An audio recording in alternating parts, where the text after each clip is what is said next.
time. I'll make it fast but very, very concise and direct to the point. Okay, yung ating magiging training or webinar for tonight. Okay, so let me know if you can see my screen. I hope you can. Yes, ma'am. Okay, so I'll be talking about GBS Malta. So in Malta kasi, there are two GBS campuses, one in Dubai, which is yung nandun yung diploma programs, and in Malta would be the programs for higher education. Okay, so eto, doon mag-start muna tayo. Why your students should choose Malta as a study destination out of the other study destinations na meron dyan. May Europe, may other destinations sa Europe, may Canada, may Australia, there's USA and New Zealand. Okay, of course, we offer post-study work option. It's 9 months actually.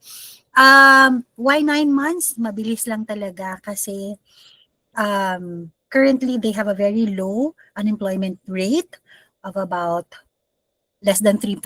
So, guaranteed na makakakuha agad ng work ang mga students natin, okay? Because we have testimonies from the other students that they were able to get employment in siguro matagal na yung 4 months right after graduation, okay? And then there's free transportation as well.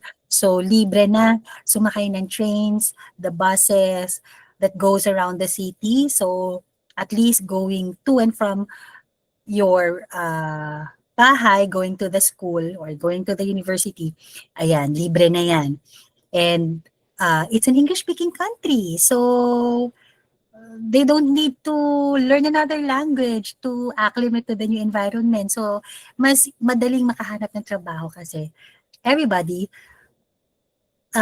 speaks the language and understand the English language, okay? And then it's part of the Schengen visa, which the student will have access to the other 29 countries in Europe.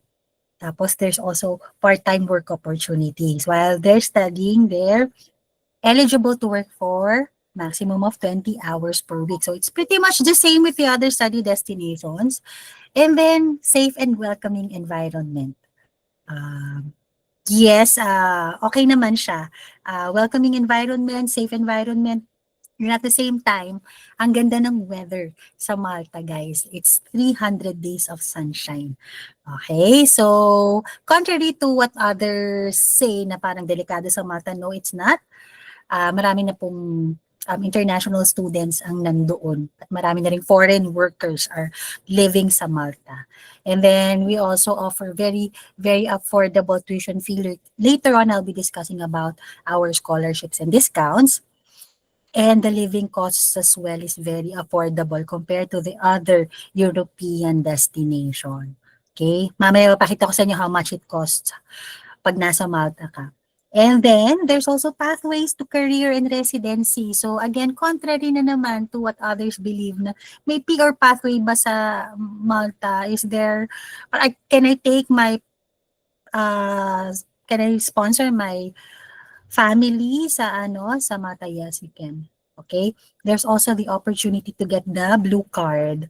If you happen to hear about the EU blue card, to be specific, ayan, meron din opportunities to get it from Malta. And the Get Qualified scheme. Okay, so Get Qualified initiative or the Get Qualified scheme is an initiative of the Maltese government. Simply put, 70% ng tuition fee ni estudyante ibabalik as a tax credit or i-reimburse sa student as a tax credit. Later on, I'll discuss about it as well. Okay, ngayon, bakit naman si GBS Malta? Because there are other institutions in Malta, di ba? But why GBS? Number one is very important. We are approved and accredited by the MFHEA. So that's Malta Further Higher Education Authority, as well as the Malta Qualification Framework. We are accredited by these two authorities, ha? This is equivalent to our DepEd and our CHED here in the Philippines. Ngayon, kailangan para makuha mo yung Get Qualified scheme, it is in connection. Okay? To get it, kailangan yung program na kukuhain mo ay approved netong mga governing bodies na to sa Malta. Otherwise, kahit mag-aral ka doon, kung ang program na kinuha mo hindi naman approve ng Malta Further Higher Education Authority, hindi ka makakakuha ng Get Qualified scheme. So that's how important it is, ha? Okay, we're also offering great scholarships. Currently, it's a 20% upfront or automatic scholarship. Diba, hindi kailangang mataas ang grade ni student so long as the student will be able to go through admissions at nakapasa siya. Okay, automatic 20% scholarship, and then there's another 5% discount if the student can pay the full tuition fee. Okay, and then for the visa support, the school will be the one to process the visa as well. Okay, and then there's global academic progression because we offer foundation programs or equivalent sa senior high school here in the Philippines. So if they choose to study in Malta for their senior high school, at least if they decide to again transfer to another country, mataas ng chances of getting approved kasi nag-start sila sa Malta. They're already considered a genuine student. Okay, and of course, since we are approved and accredited by this institution, Malta Further Higher Education Authority and the Malta Qualification Framework, therefore, we're going to be guaranteeing high quality teaching and learning for your students. Okay, ito naman, we go to the cost of living. Okay, it says here, average cost of living, 1,200 per month. Actually, this is way more than enough for a month's living because we have students that says that it can go as low as 700, 800 per month. Okay, all together na yon, lahat na ng expenses nila yon for the month.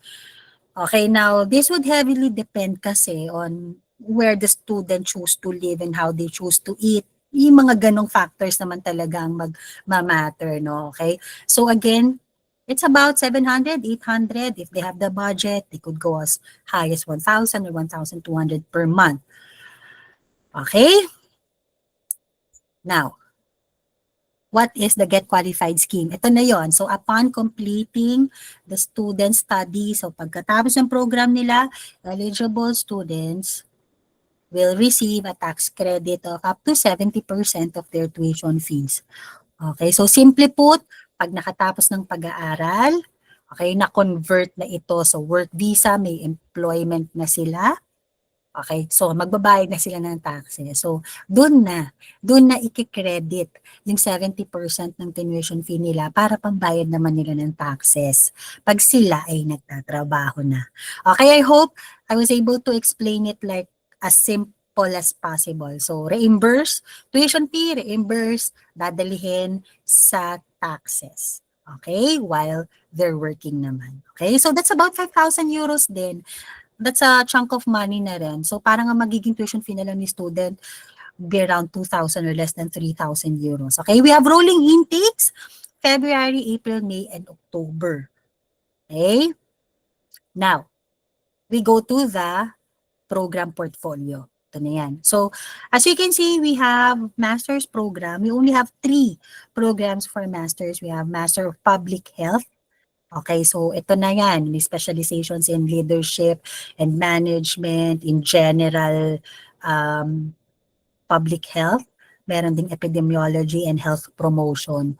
So, maraming pwedeng mag-apply for this program. Kahit pa yan mga management graduate, any other graduate na hindi naman talaga related sa public health could apply to this program. Okay, ngayon magre-require kami ng English test or the proof of English.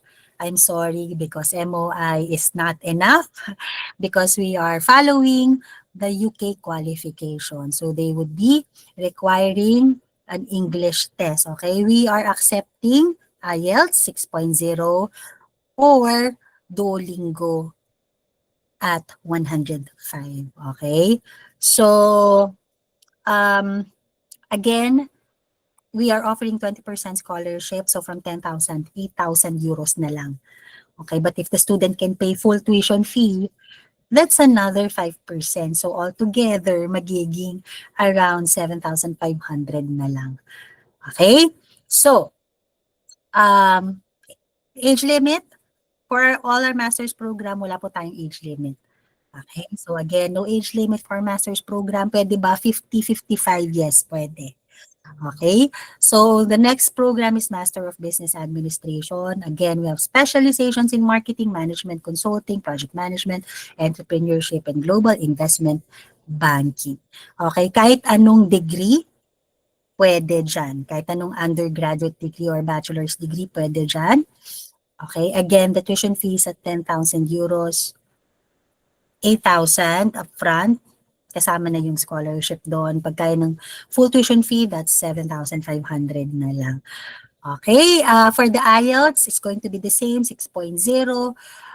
Duolingo 105. I always recommend Duolingo kasi it's way affordable than getting the IELTS, and it's faster, it's cheaper, and they say it's easier for some.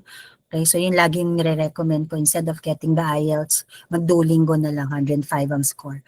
Okay, now we go to the last program for masters. We call it the Master of Science in Information Technology Management. We have specializations in IT management, cybersecurity, data analytics, cloud computing, and artificial intelligence. The tuition fee is going to be the same, 10,000 less 20%, that's 8,000 less 5% if they can pay the full tuition fee, that's 7,500 na lang. Okay.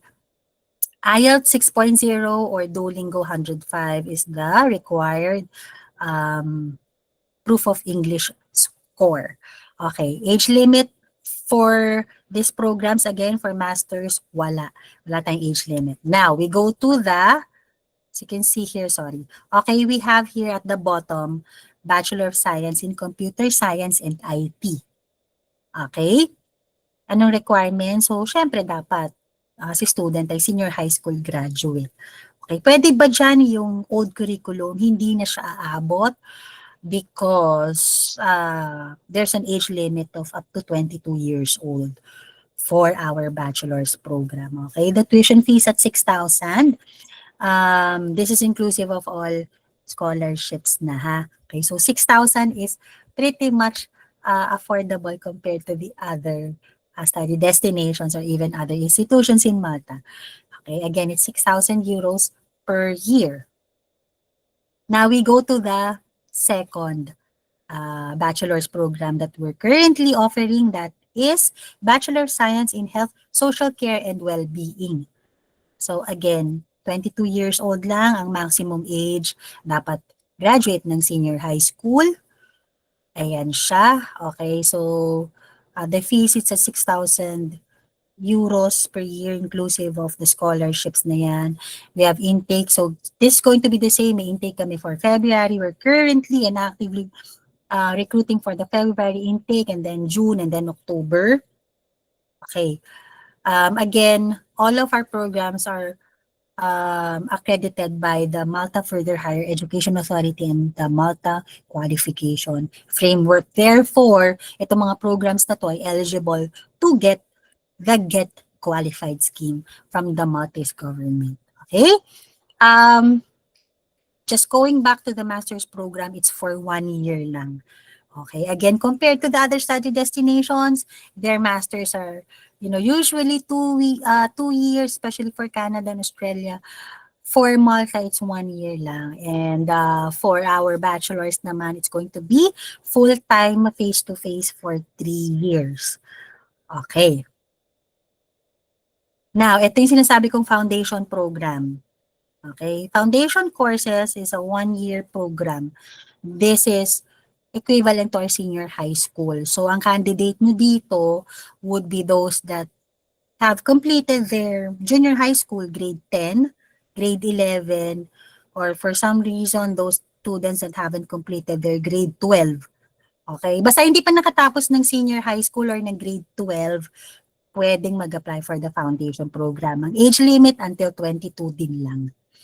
Okay?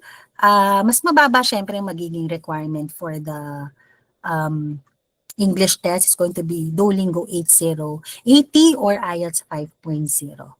Okay? We also offer online programs. Baka meron kayong students na they don't have intentions of going outside of the country. So ito siya. Okay, we're offering Masters of Business Administration online and both our foundation programs as well. Okay, we have, by the way, meron kaming dalawang programs for the foundation. We call it Award in Business Management and Study Skills, and the other one is Award in IT and Study Skills. Okay, so again, at 5,000 euros, inclusive nandyan yung scholarship. Okay, now, para lang ma-explain ko, again, yung scholarships and discounts. No? So, upfront or automatic, there's going to be 20%. I'm talking about dun sa master's program. Okay, 10,000 less 20%, 8,000 euros. Okay, if they can pay the full tuition fee, that's additional 5% discount.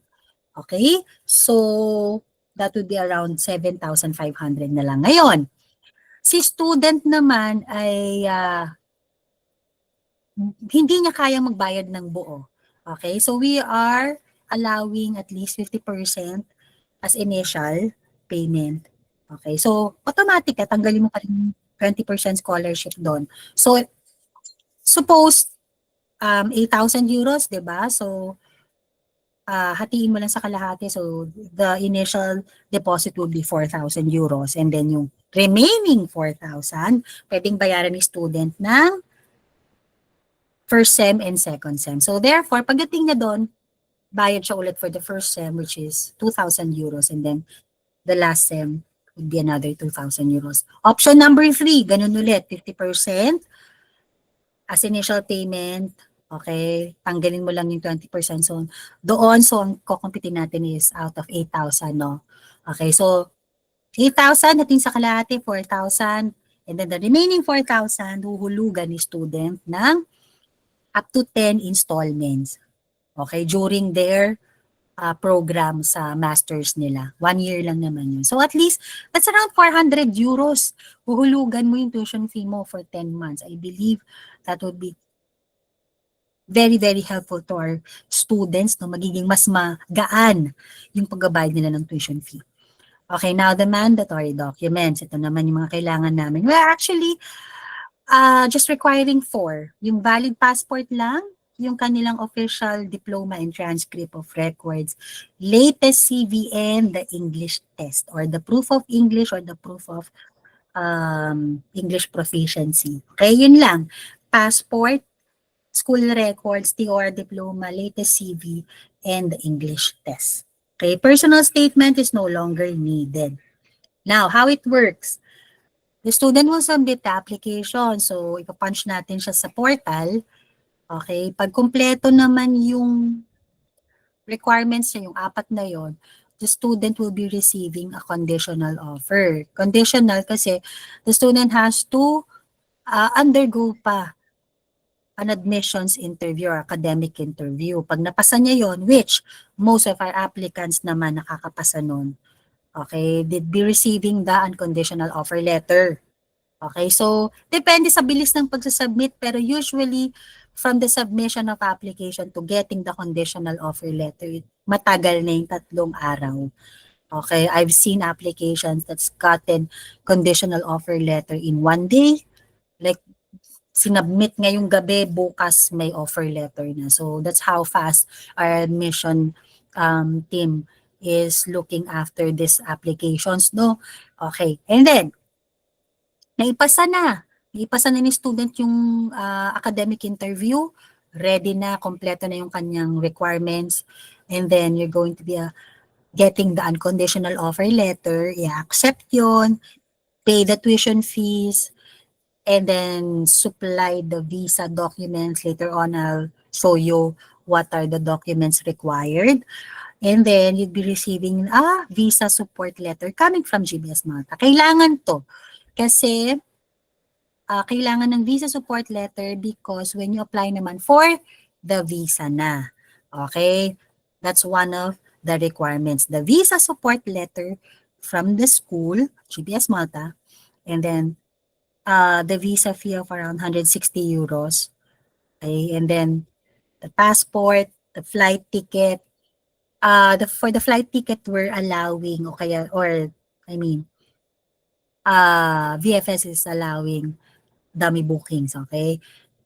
For the bank statements, okay, kailangan dito, pinaka-bata yung 6 months, if you know what I mean. Basta yun yung pinaka,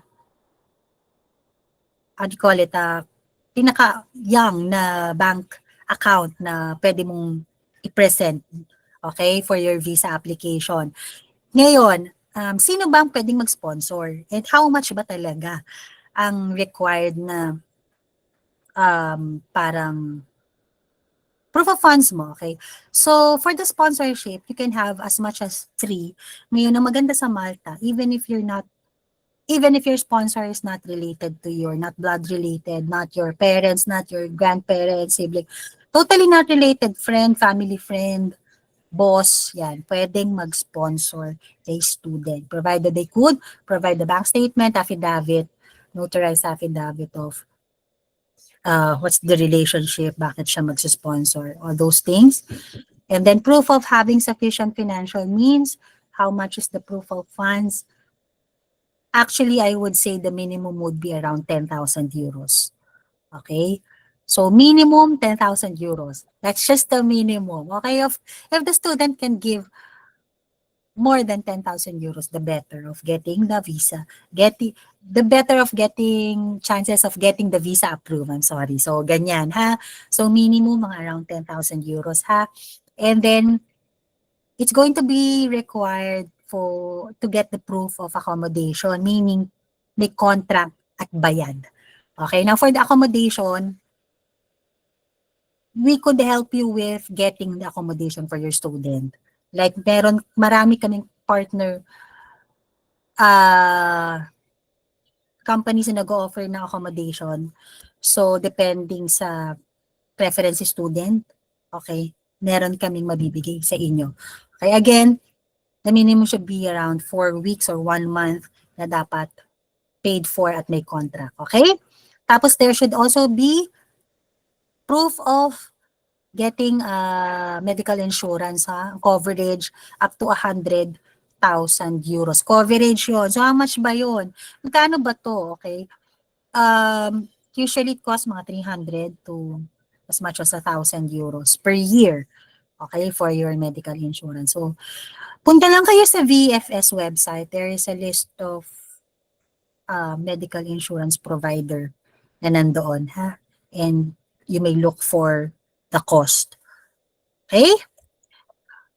Now, we are also in partnership with GuardMe. So, ang maganda lang naman dito sa GuardMe, God forbid, si student ay na-refuse, it's 100% refundable naman. Okay? Now, we go to the accommodation na. Ito na. Okay, so we have actually a lot of accommodation options for the students. Kung si student gusto ng privacy, of course, it's going to cost more, diba? Rather than may ka-share ka. So our accommodation for a single bedroom, okay, or an apartment would be around 700, 800 euros. Yan ha, depende sa laki, depende kung saan ka naka-location.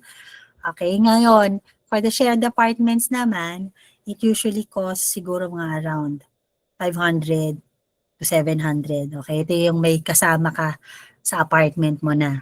And then, this is another option, the host family. This is very much similar to how we do it here in the Philippines. Mga bahay, malapit sa university, paparent yung isang kwarto. Okay, ganito yung setup na yun. It usually costs mga 300 euros and up. Okay? So, but we usually recommend this kind of setup, yung nag-host family na. Siguro pag medyo nakasettle na si student sa Malta, like, tapos na naka 3 months na sila, okay? Para at least, familiar na sila sa bagong bansa. Diba? Hindi na nakakatakot makisalamuha sa ibang tao. So, those are just, yun lang naman. Kaya nire-recommend namin na wag naman yung agad-agad nasa host family ka nakararating mo pa lang sa Malta. So, they may opt to choose this kind of accommodation na lang pag medyo sanay na sila sa bagong bansa. Okay? So, yeah. There goes my presentation. Ayan. Baka meron kayong mga tanong. Medyo mabilis naman. Ang galing. Gusto Ayan. kayo? So, sobrang binilisan ko na talaga. No, all good. That's still very informative. So thank you very much, Ma'am Lee, for that. Before we go to a quick question and answer, let me just quickly present our company and how we can definitely offer you something different for tonight. Okay, thank you for those who joined us. It's 8:28 p.m. We're gonna be here until 9 p.m. because ayoko kayong puyatin and I want to make sure that you absorb what you learned and you are able to decide if you will continue with the study abroad program. Some word of advice, studying abroad, whatever we're offering in our company or in any agency that you will see, we have tons of sub-agents as well. Everything's the same. At the end of the day, it's all up to you to decide if you are emotionally and mentally ready to invest on your study abroad programs. Ngayon, ang inaalala niyo yung risk, that's where we come in, we manage your risks. And I'll show you what kind of risk management we can offer you. So let me briefly share my screen.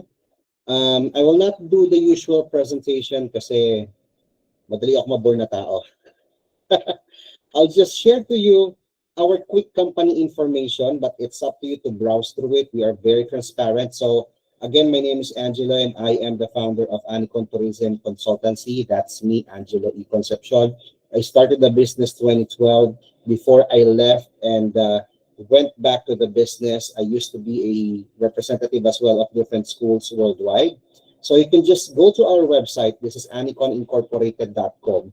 Pero magtataka kayo, sir, sino si Anicon, sino si Ryogaku? Ang gulo-gulo mo naman. Hindi ako magulo, guys. Kalma lang kayo. Okay? So, this is Anicon, the mother company which specializes in multiple destination. Mother company ang corporation. Okay? Kunyari, GG Summit, Unilever. Pero yung mga sub-brands niya, eto.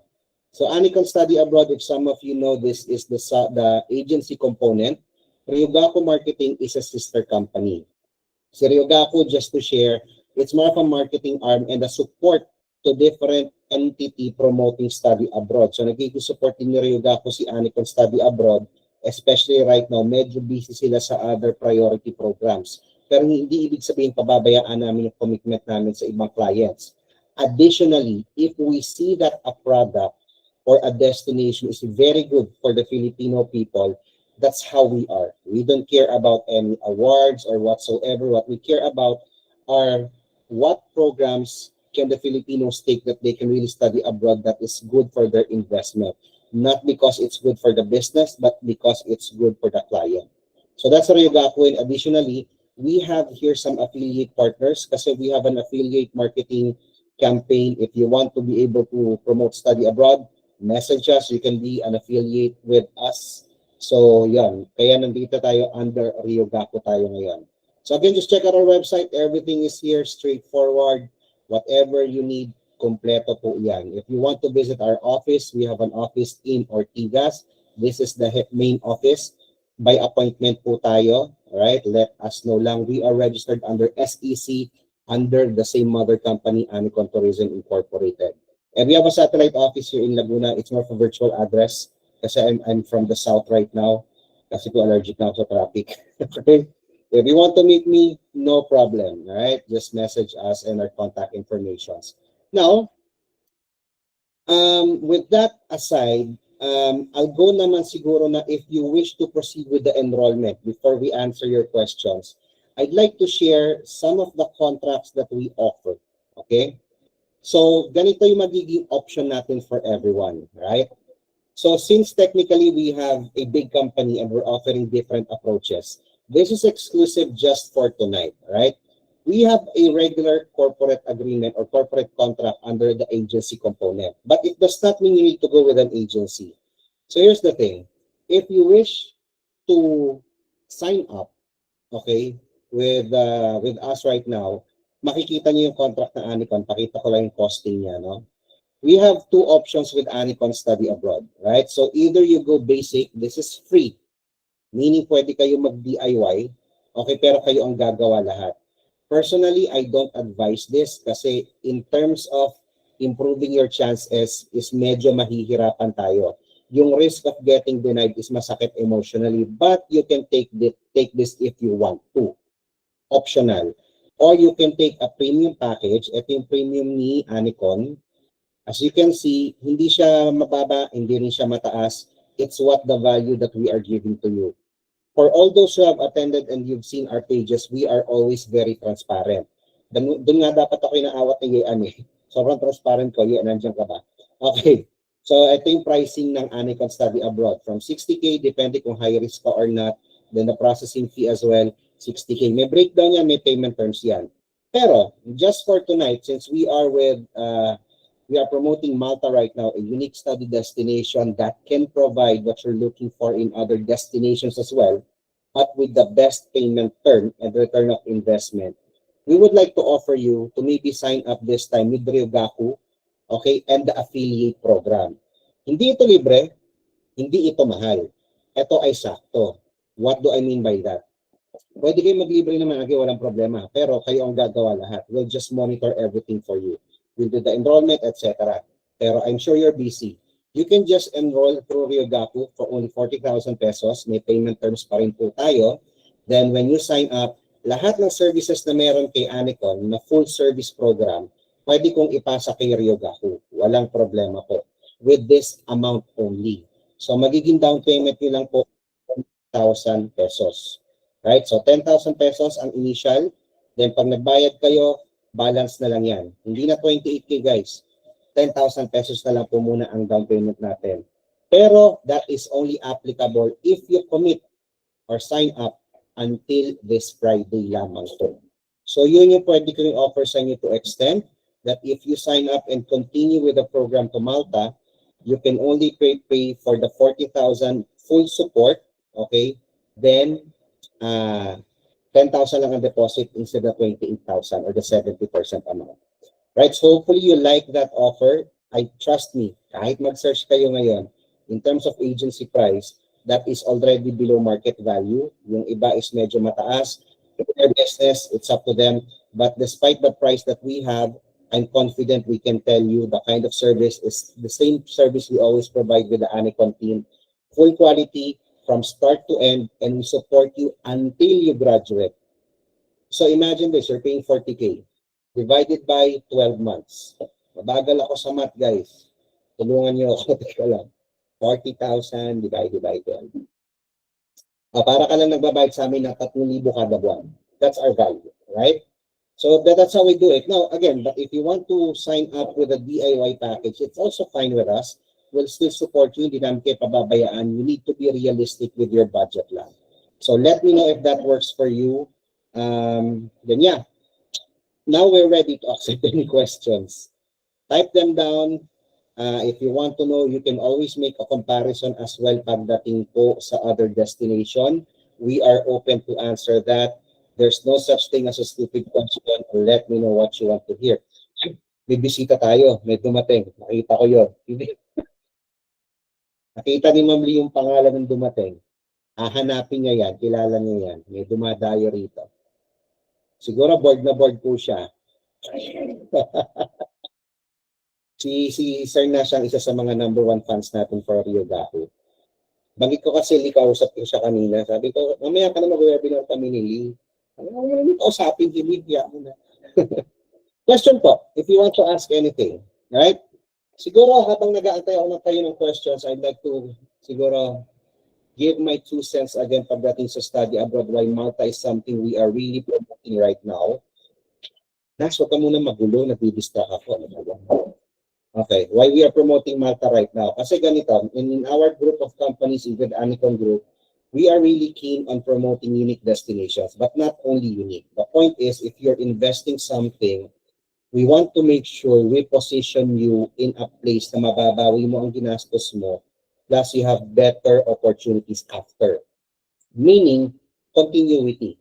Hindi pwedeng nag-enroll ka tapos na. Diba? Sayang eh. Kasi study abroad is an investment. You're paying a big amount of money. We want to make sure you get the best out of it. So I guess with Malta, #1, for me, that's why I personally like it, is there's lesser competition. the country is English speaking for a European country. Okay? Plus, the payment terms is very, very flexible. Ma'am Lee, tama, 10 months na banggit mo ba? Nagsa-selective listening ako. 10 months na. Ayan. So, 10 months payment terms yung last balance mo. Kasi mind you guys, with all study destination, ang standard talaga is 50% down. Okay? Pero, para sa mga 1-year course or 9 months course, usually 1 year ang babayaran mo bago ka mag-start ng classes. For Malta, na ganun din ang duration, 50% down, the balance is 10 months. So napakagaan po niya. Technically, it's almost self-sustaining with lesser competition. And I guess for me, the biggest economic sign is sa dami ng lumalapit sa aming schools ngayon from Malta, it's a good sign that there is a demand not only from the school but from the government and the economy itself. Pero yan, kami, we are okay with GBS kasi we know how they work, and in terms of support, yun din ang tinitignan namin. We will not recommend a school na wala kami maayos na support kasi unang-una, pwede magsara yung school. Pangalawa, may trust issues ako kung sino man yung doon minsan. Mahirap i-deploy ko kayo tapos di ko na alam nangyayari. Kasi again, support namin hanggang makagraduate po kayo. So, ganun kaming trumabaho rito. Tapos, Ma'am Lee, yung tax refund ba yan? 70%? Yan. So, pangmayaman guys, yung tax refund nyo na 70%, kung hindi nyo naman gagamitin yung savings, pwedeng deposit nyo na lang po sa amin kasi wala naman kami kinita. It's up to you guys. Ayan, may nagtatanong na. Okay. Si Nicole, 24. Okay. Ito, Ma'am Lee. Kaya mong gawa ng paraan to. 24 years old, senior high school graduate, ABM student. Ma'am Nicole, saan ka nag-aaral ng senior high school ngayon? Turning 25 this November. Ano yung max age mo, ma'am? 22 na bachelor's? 22, but there's a way.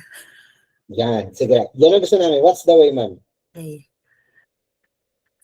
Pwede kang, kasi yung age limit kasi hanggang 22 lang, no? So magka-25 ka na kasi. Pero there is a way for you to complete your bachelor's, pero hindi lang sa Malta. You jumpstart in Dubai. So sa Ilang Dubai years kasi walang age limit. So you take a 2-year diploma program muna, and then pwedeng ang option mo is to go to one of our institutions din sa Dubai to get or to complete your bachelor's pag nag-third year ka. So 2 years na diploma, year 1, year 2 is equivalent to first year and second year of bachelor's. Tapos magta-third year ka doon sa isa pa naming institution na nag-offer ng bachelor's. So by that time, so mga 28 ka na, no? Okay, so matatapos mo ngayon yung bachelor's mo sa Dubai. But then again, pwede ka namang mag-jump to another institution sa Germany, France, or sa Spain for your master's na. Okay? Pwede ba siya, ma'am, kung sakali, ito naglalaro lang sa utak ko, ha? Mag 2 years siya ng Dubai, tapos, 1 year sa Dubai, then remaining 2 years somewhere in school natin sa Europe, undergraduate. Meron ganun ba tayo? Kasi, ang problema rin doon, yung age limit pa rin. Kahit para lang mawala yung age limit. I mean, para matanggal yung age limit. Kasi for incoming first year bachelor's yon yung age limit 22. So, para lang mawala, para lang matapos mo yung bachelor's mo, is to go into diploma talaga na 2 taon. So, that's year 1 and year 2 rin naman. And then, maraming option actually. You could go to a Pearson institution. Pwedeng may Pearson sa UK, may Pearson sa US, may Pearson sa Australia. Kasi Pearson qualification din yung diploma namin sa Dubai. So I'm just giving an option. So basta yon, pwede ka mag-Dubai 2 years for your equivalency ng diploma na first year and second year bachelor's mo, and then another year para ma-complete mo pwede sa Pearson, and then jump ka na to another study destination for your master's program. Kasi pwede rin magtrabaho sa Dubai, 20 hours per week din. Correct. Saka walang show money Dubai, ma'am, no? Walang show money yung Dubai. So, yun ang gusto ko yan. So, para lang talaga sa mga gustong i-jumpstart yung pagiging international student na gusto na ngayon na. Yeah. Dubai talaga is one of the best options. And ang bilis ng visa in 10 days. Perfect. Ito, ma'am. One quick question. Baka, Nicole, may babanggitin ako, wag kang aalis, ha? may ano pang ibang school mo na pwedeng kapareho ng price point dahil kasi may alam ko may France kayo sa Germany. Is it possible na doon sila o age pa rin talaga kahit ano? Oo.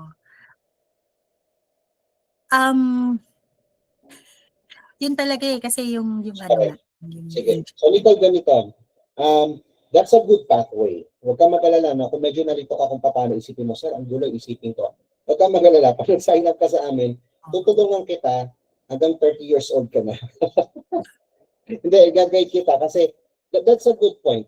Kasi guys, pag nag-aral kayo abroad, you need to be realistic on where to start. So you can definitely start Dubai. The advantage with Dubai is, I've been to Dubai. It's a very, very good, safe country. Huwag kayo maniniwala sa pop culture dahil Arab nation siya. It's super safe. Safe. Mas maganda pa siya sa Amerika, guys. Amerika pagulo, ang daming adik na gumagano doon sa subway doon. Ang Dubai is very safe. So you can start with Dubai, no show money, no pressure. You can start there, then continue possibly a master's, go back to Malta or anywhere in Europe. You still get the same benefits. I'll still guide you on how to go about it. But it's okay, Nicole. Kung hindi ka certain, you don't want to start that pathway, no problem. Marami tayong other options and countries, although hindi siya part ng discussion na to. Mag-drop ka ng... Yeah, kunin mo yung number ni Ma'am Nicole na lang. Tapos pag-usapan natin kung ano possible way mo. Pero I go first for Dubai kung hirap kayo sa show money. Yun yung maganda na pwede kong ano yun. Sa mga naghihirap sa show money, mag-Dubai muna. Pwede. Kasi continue nyo na lang next field. Pagkagay, at least you get a feel of it. Medyo self-sustaining din naman yan kahit papaano. So, Ma'am Nicole, sige, we will coordinate with you. Let's figure out a pathway for you. But that is definitely one option. Thank you, Ma'am Lee. I have a few more from Rodolfo. Hindi kasi nagbago ng pangalan. Ay, May. Nicole, May. Huwag kang mag-alala. Tanggap na po namin uso ang LGBT ngayon. Nakigamit ka ng ano, Nicole, no? Nicolas, nakigamit ka. Sige. Nicolas, type ko yung WhatsApp ko. Guys, baka may mga tanong pa kayo, drop them down. JLO. Okay. Message mo ako sa WhatsApp. Let's figure something out. There are options. Talaga? Ang cute ng name mo, in fairness. Ayan, nag-drop din pala si Yean. Alright, dumadami na pala yung tanong. From Okay. I want to know how much is processing fee in your company. Yun nga po, we have options. I personally would suggest go for the middle price kasi we have a free, we have a 40K, we have the 120K. Depende sa pangangailangan mo. Kung wala kang oras at gusto mo ng high chance of approval, definitely go for 120. Gusto mo ng high chance of approval, pero medyo control freak ka, go for 40K. Kung talagang marami kang oras at wala kang budget, go for the DIY. We have everything. So wala kayong takas guys pag nandito na kayo. So ayan, if you want to take a master's program, Ma'am Lee, ayan, master's, 40 years old. Alam ko marami kang health program. Okay. Work niya. So ilang taon siya? 49, tama ba? 40 lang naman, ma'am. Kay edad lang ni Nash. Okay. Asan na ba tayo sa question? Nalito na ako. Ano yung question? Ano lang niya, ma'am, anong possible program siguro? Nurse siya, nurse. Nagsiselective ako. Nurse siya, gusto niya mag-master's, 40 years old male. Oo, nako. Pwedeng-pwede kang mag-Master of Public Health sa Malta. Pasok na pasok ka doon, sir. Pwede ba siya mag-RN, ma'am, sa Malta? After, yes. Very in demand ang healthcare workers sa Malta. So there are three, Yeah. actually, may tatlong in demand na na trabaho doon eh. Healthcare, tourism, hospitality and tourism, and IT. Kasi merong mga e-gaming hubs doon. So, yes, in demand ang IT doon. So, mga programmers dyan. May sabong ba doon, ma'am? Online sabong? Mga gaming na yan, hubs na yan, nandun yun. Okay. So, yun yung tatlong in demand or sought after na... Magkano ang price point, ma'am, ng Masters in Health mo? 10K din, ano? Tapos we can give a scholarship. 10K, tapos magiging 8,000 na lang because of the 20% scholarship. Perfect. So, Diba? Sir Ruben, Ang tuition fee natin is 8,000, down payment is only 4,000 euro. Let's do the math a bit. 4,000, yeah, dapat pa nag-excel ako. Let's do the conversion, sir, para ma-visualize mo on how it works. 4,000 euro right now is equivalent to 270K. That's one semester. Mas mahal pa kung mag-aral sa Enderan. Tapos yung balance niyan, actually guys, mura yung deposit. If I'll be honest, let's make a comparison. Not that we're trying to down other countries. If you make a deposit in Canada, the standard for Canada on average is 350 deposit lang yun. For Australia, higher education, nasa 500K yan. For master's degree. Actually, master's pa ng Canada, nasa 500K din yan average. So ito, master's na to, 270K lang. Then yung balance nito, sir, babayaran mo yan 10 months, pagdating mo, 20K na lang per month po yan for 10 months. So definitely ipon mo na yan, sir. Right, so that's how affordable it is. Guys, I would propose a master's if you can take it kasi the price comparison for masters in Malta is mas mababa pa nga sa diploma ng ibang country. So this is something that you should consider. Sorry, Nash, I know you're there. Dito ka eh. Lourdes, ano po recommend for 49 years old? Pwede siya sa Dubai. Wow. May demand nga Dubai mo, ma'am. I stand corrected. Go. Ano man, pwede sa kanya 49 years old? Although hindi siya nagbigay ng other information po. Nakamute ka, ma'am. Ma'am, nakamute ka. Sorry na, okay. So, yes, 49 years old, basta so long as you've completed your high school. At least your high school diploma, pwede ka nang mag-take ng any diploma programs or higher national diploma in Dubai. Okay, walang age limit yon, walang proof of funds. We offer healthcare, construction management. Pero diploma courses ang Dubai natin, ma'am, ano po? Diploma courses tayo sa Dubai. Diploma to, higher national diploma. So, pag sinabing diploma courses siya, basta magiging equivalent niya, just in case, na gusto mong mag-progress, na maging bachelor's degree siya. Okay? So, from diploma, 2 years yon. So, yung year 1 mo is equivalent to first year college and then second year college. O, di ba? 1 year na lang. Isang year na lang ng bachelor's, graduate ka na ng bachelor's, and then another year for your master's program. Pero ano yung industry mo sa Dubai, ma'am? Health, tech as well, we have business, of course, higher national diploma in business, in IT, in construction management, in healthcare, and another one in digital technology. Oh, that's cool. That's cool. So, Ma'am Lourdes, ganito, no, and to all listeners right now, diploma will be good. Ang gagawin nyo ng technique dyan, kumuha kayo ng complementing sa background nyo para mas maganda yung scope ng aaralin din niyo. Para mag-transition kayo, mas bigger option kayo. So, Ma'am Lourdes, if you want to know something more specific, again, no show money ang Dubai, na-divert tayong konti. But it's perfectly fine. If you're up sa show money, Dubai is somewhere to start. Let me know. You can send your resume. We drop down our WhatsApp number there. Si ang saka number ko nandiyan po. Thanks for that. Ayan, may mga tanong pa tayo. Sure, Nicole. Si Ismael, ang anak daw niya is RadTech, currently working na, age is 26. What do you advise, Ma'am Lee? Ganun pa rin. Master of Public Health pa rin. Yes. Okay. Kasi, Malta pa rin talaga. Yeah. Yes, he's very much qualified so long as they've completed their bachelor's program. Tapos swak naman siya kasi nasa healthcare pa rin siya. 'Di ba? Healthcare, allied healthcare pa rin yung program niya. So, pasok sa Master of Public Health.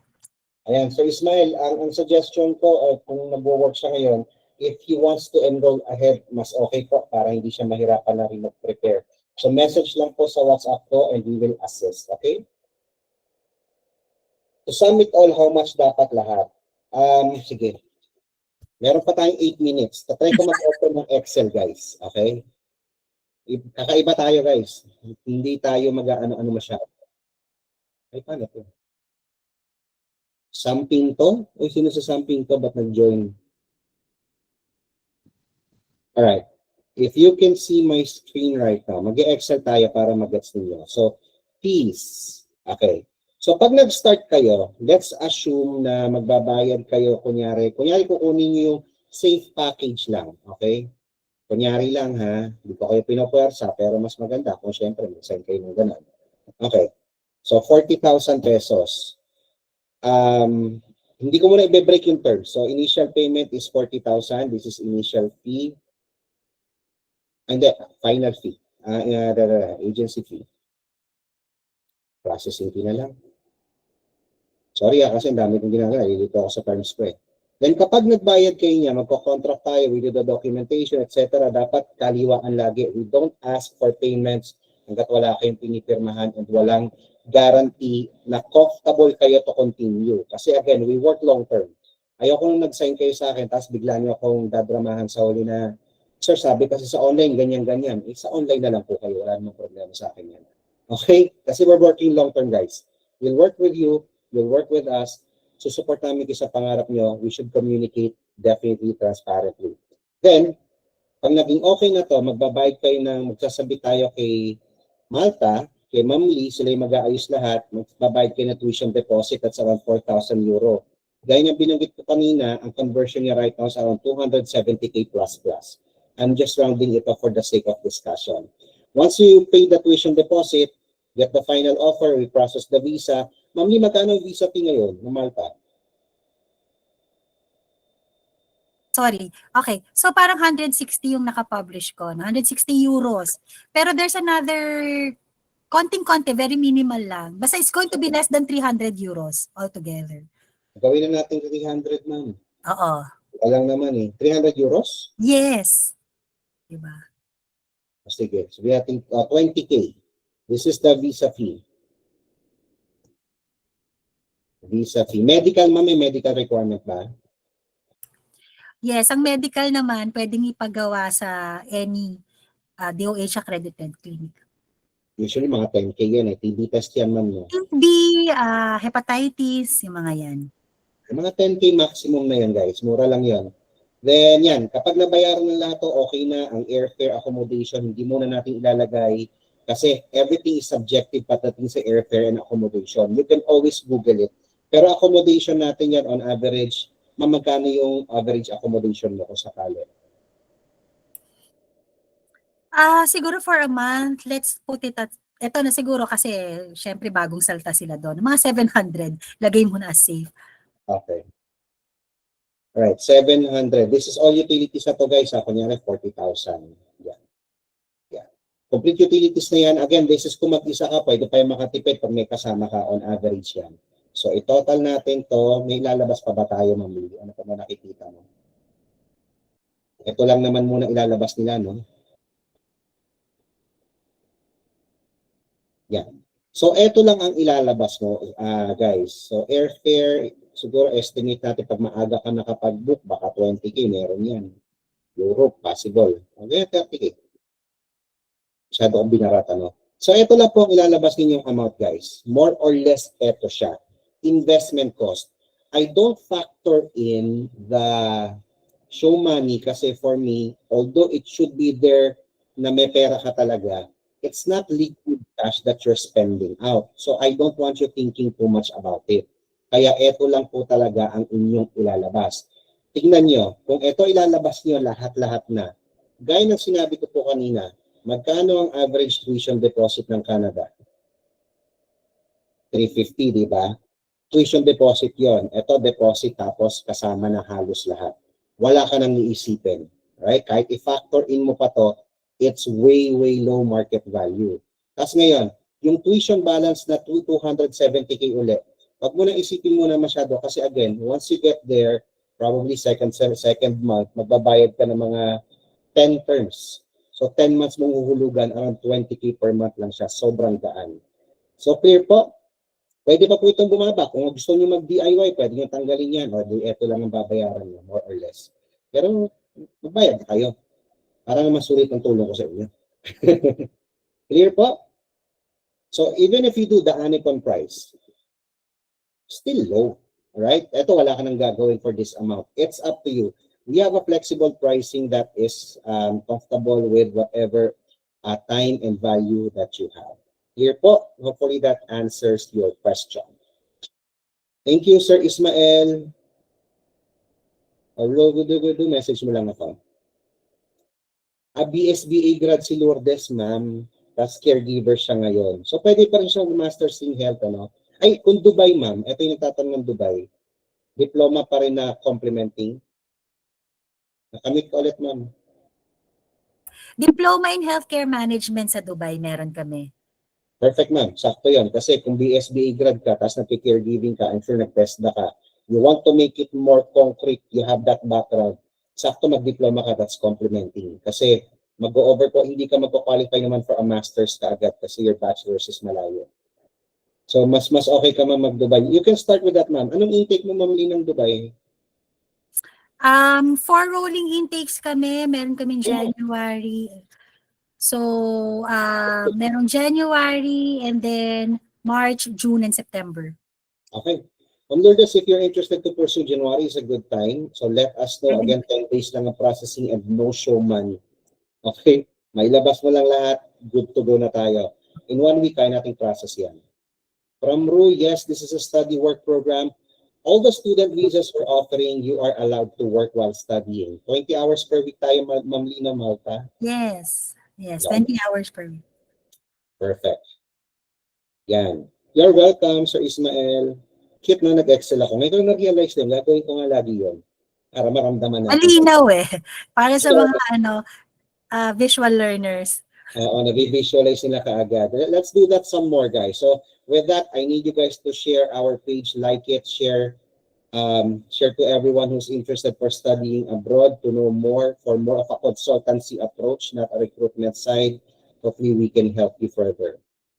All right, it's 8:59, but we'll answer a few more questions.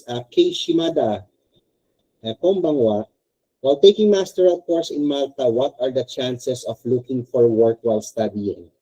Sige, may input ka doon, Ma'am Lee. Maraming trabaho doon. You're allowed to work 20 hours per week. Actually, one of the reasons why merong Get Qualified scheme is to actually encourage din the students to stay back muna sa Malta. So, pero going back to your question, yes, hindi ka mahirapan magtrabaho. Basta hindi ka rin magiging choosy, okay? So, it's just going to be the usual work that you're going to find there, yung mga service area, yung mga ganon, service industry pa rin ang mga mangunguna. Okay, so if you're not choosy, maraming trabaho. On the Get Qualified scheme is a government program, di ba? Yes, it is. Okay. So there are no other study destination that offers that kind of scheme. Yeah. No? Okay. So ito lang, para lang magstay back kayo at magtrabaho kayo doon. Okay. Kasi sa iba, hindi mo na nga alam kung saan ka pupunta after mo mag-aral. So sa Malta, magstay ka daw. Diba, ibabalik nila yung 70% ng tuition fee mo as a tax credit. Pambayad mo naman ng taxes pag na-convert mo na yung to-work visa. Correct. So yan, bihira guys na nag-offer ng tax credit. In all the countries I handle, sila lang yung galante. Sa Pilipinas ko din. Anyway, Shimada, no, I think that's hopefully that answers your question. I'd like to add as well na Malta right now really has good chances of finding jobs, but it is subjective to you to make sure you get the job pa rin. We can guarantee there are job opportunities anywhere. It's up to you to pass the interview, to create the resumes, and definitely GBS will be helping you with that one. Okay? Yes. Actually, we have an employability path office. Okay, so yes, that's part of what you paid for, no? So parang merong mag-mentorship sa inyo, how to, diba, create an effective CV, how to create an effective LinkedIn account, may mga ganyang tutulong sa inyo. And we have a lot of partner companies as well that you could, diba, look into. Yeah. I like that what Ms. Lee said. Guys, yun yung importante. Kaya when we're promoting schools here, pinipili namin, kung mapapansin nyo, no, sa companies namin, even with Anicon, kakaiba yung mga schools na binabalandara namin, hindi yung makikita mo kung saan-saan lang sa Facebook, medyo unique talaga. Kasi we have our own category talaga that we choose. So the linkages are very important kasi that's where you find the transition or the continuity to work. Importante yan. You don't just study, dapat may continuation ka. Right, from Jeffrey, if BSN, then with Master of Government Management. Ang tanong mo, Jeffrey, graduate ka ng nursing pero nag-masters ka ng government management. Ano yung work experience mo, Jeffrey? Kasi tingnan natin sa work experience. Paano to suggestion mo, Miss Lee? Nursing grad siya, bachelor's, nag-masters ng government management. Wala siyang sinabing work experience. Ano yung safe bet lang? Working in the government, tama ba? I'd like to assume kasi nag-masters siya ng government management, ma'am. Possible to. So, if you're talking about Malta, okay, office staff, pwede kang MBA, okay? And then you can also choose to go back to, to the allied health, diba? Program, which is Master of Public Health. Master of Public Health will fit you. Parang Cloverfield one stone yun, Jeffrey, kasi may health, tapos public health sa governance, economically speaking. So I think that public health is the way to go. I like that. Tsaka may healthcare management na specialization. So, fit siya doon. I'm not practicing nurse. Okay lang yun. Pero yun nga, depende na sa gusto mo. Pero I think... Depende sa gusto mo. Pwede ka mag-MBA. Okay. Yeah. So, those are the choices. We only have 3 master programs in Malta. Master of Public Health, Master of Business Administration, and number 3, Master of Science in IT Management. Yes. So, yun lang naman ang pagpipilian. Pero ako, Jeffrey, I think you can still take the Masters in Public Health kasi ma'am, hindi naman kailangang RN yun na, di ba? Parang governing side siya. Yan, mag-public health ka, Jeffrey, I think that will work with your current background. Pero again, I need to see your full resume so we can have a full understanding kasi MBA can work, maraming specialization si GBS that you can take, maybe MBA in finance, marketing, tignan natin. Ibabanggain natin lahat. Yes.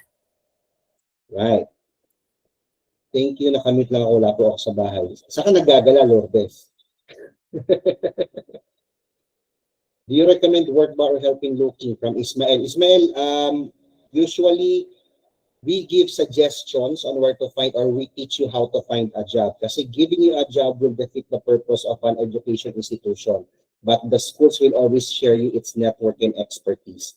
At the end of the day, we give you the tools, you find the job, it's subjective to your skill. It's like still 80% we give the resource. You just need to do 10 to 20%. Mas madali pa rin ang buhay. Yan. Ayan, working in the government ka si Jeffrey, office staff. Yeah, public health would do for you. Post again your email. Ito, Jeffrey, sa WhatsApp na lang. Doon tayo mag-continue na conversation kasi I need to see your resume. Mami, kaya pa, no? Hindi ka pa inaantok, baka bedtime. Caring-carry pa naman. Bedtime ko na to eh. Pero okay lang, laban tayo guys. Yan. So Ismael, Jeffrey, yun yung in WhatsApp ko, message mo ko. Yeah, and pakitake note yung mga nagtatanong para kukontakin natin ulit after. Alright. Yes, Sam, all our programs are English taught and Malta is an English-speaking country in Europe. Yeah. In Europe, there are like around 5 or 6 English-speaking countries lang. Malta is one of them. Mainly in the European Union sa Schengen. So, kung ayaw mo mag-aral ng mga German, Italian, Espanyol, pwede ka mag-start ng Malta. And I guess what I'd like to highlight as well, the advantage of Malta, I hope you stay kasi the government needs you. Pero what if mapamarin ka na, nakahanap ka ng blue eyes baby sa Spain? Pwede ka naman lumipat kasi nasa Schengen zone ka na. That's the good thing about studying in Schengen. One visa, you have access to 28 countries, guys. That's the affordability and flexibility of it. Okay? Yan. 9:06. I tried to squeeze it with 1 hour, but I appreciate everyone's questions. We can take a few more in 1 minute. Questions pa po, guys. Ma'am Lee, baka may message ka sa ating mga tagapakinig. Ako message. Sige, meron. Okay. Sige, go. Okay. If you're looking into, choosing yung, ano bang study destination para sa akin, okay? Always, you have to consider yung long term, di ba? Di ba? Bukod doon, you're getting your money back, guaranteed. Yun ang gusto ko rin yan. Yun di ba? English speaking country ang Malta, part of the Schengen. visa na. Okay? So you have access to other destinations agad. Maraming nag-aantay na trabaho sa Malta. Kaya nga they are encouraging students to stay back. Diba? Correct. Stay na kayo dito na kayo magtrabaho. Okay? Tama naman si Jello. Pag nakahanap kayo ng other better opportunities, edi okay, go. Diba? Pero kung ako sa inyo, bawiin nyo muna yung tax credit nyo. Sayang yung tuition fee mo. That's around 5,000 euros, guys. Sayang yun. So, yun lang. Choose wisely. So, mura tuition fee. Babalik pa yung tuition fee nyo. Ano pa? What else? Libre pa transportation. Di ba? Ang daming libre. Ang daming... Mediterranean ang Malta. So, para ka lang trabaho sa island. Island naman talaga siya. It's actually 300 days of sunshine, guys. 300 days na summer. Parang ganun ang datingan. Kaya nga maganda doon ang tourism background mo kasi yun na nga. It's a tourist destination actually. Malta is a tourist destination. Perfect. Thank you very much for that. Is that a path to EU passport? What do you mean EU passport? Naka-Schengen visa ka, Sam. Baka yung EU blue card ko, ma'am. Baka yung EU, yes. Okay. Pero syempre, if you're highly skilled naman talaga, depende yan sa magiging skill sets mo, no? Yung getting the EU blue card. But, of course, yung qualification din na makukuha mo will be a lot of help in getting that EU blue card.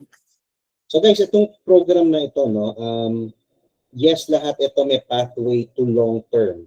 Ito pa guys, we just didn't highlight, but meron pathway to residency ang Malta. Uulitin ko, lahat ng may hinahanap nyo sa traditional destinations, meron din po sa Malta. For us, it's just about time that we provide more opportunities and options to other people. Para wag tayo magsiksikan naman sa Toronto, Vancouver, kaya mo na yung mga Bombay doon. Dito naman tayo, okay? Magandang opportunity, lesser competition, and yun, you'll get your money's worth, lesser risk involved, but you get the same benefits as you're looking for versus whatever country that you are commonly knowing. Hindi lahat ng kape ay Nescafe, pwede rin ang Great Taste Coffee. That's always my analogy if you're looking for something else na there are always better opportunities out there. Maybe you're just not getting the right resource, and that's where we come in. So yeah, anyway, thank you very much everyone. I hope you learned a lot with this kind of unique discussion. Mas magandang batuhan. Next time, if you have more questions, just message us on WhatsApp or on our Facebook page. Ma'am Lee, super maraming salamat sa gabing ito. Okay, I appreciate you always. Makikita pa tayo, ma'am, marami tayong events nun. Tapos, napatunayan ko yung Dubai. Nash, gusto mo bumate, Nash? Nasaan ka ba, Nash? Mag-hi ka man lang sa ano? Sa padrino mo. Yeah, tama. Salita ka. Sige. Alright. Sige, thank you very much everyone and have a good night. Ma'am Lee, talk soon. Bye-bye.